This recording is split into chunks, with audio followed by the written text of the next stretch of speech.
Pasalamat tayo. Pasalamat tamo nung itamo daralantang kasakitan. Uling ikapamilatan ng kasakitan, kanita tamo titibe at akit taya ng tunay dalan at katatuan at kanita tamo milalapit ng Apong Ginoo.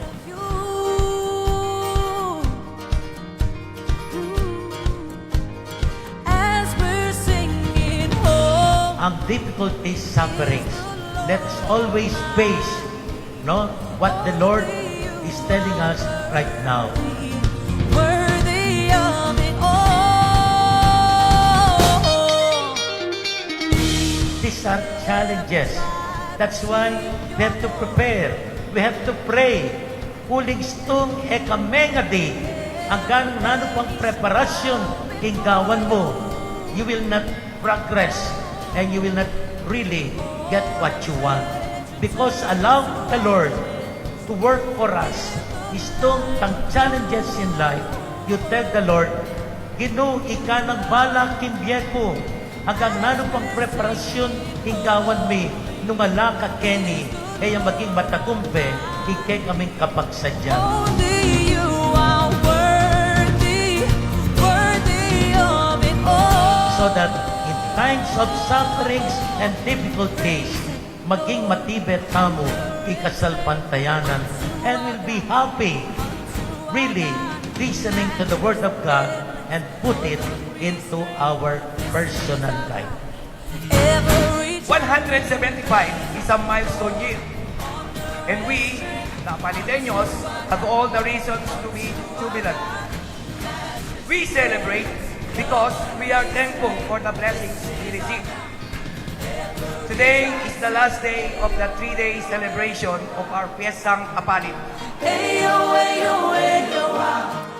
The ultimate aspiration of the Executive Committee is to share the joys of our Fiestang Balen everyone. As Apaliteños, our cultural identity has been shaped by our devotion to our patrons. Promises even greater blessings for the Apaliteños. Has been tagged as the Fiesta ng Memalet, the Fiesta of the People. In doing so, it has also taken this extraordinary opportunity to inspire our Kabalen here and abroad to a deeper devotion to our patrons, Apong Iru and Apong Ambu, and for the young, understanding of the depth of our devotion. To our incoming chairman of the next festivity, I now present to you this key, a symbol of the extraordinary honor and responsibility that comes with leading the Executive Committee. May this symbolize your binding commitment to sincerely lead by example and work tirelessly towards truly meaningful celebrations next year.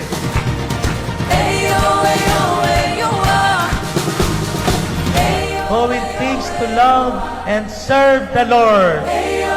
Viva Apong Ambo! Viva Apong Iro! Viva Apong Ambo! Viva Apong Iro!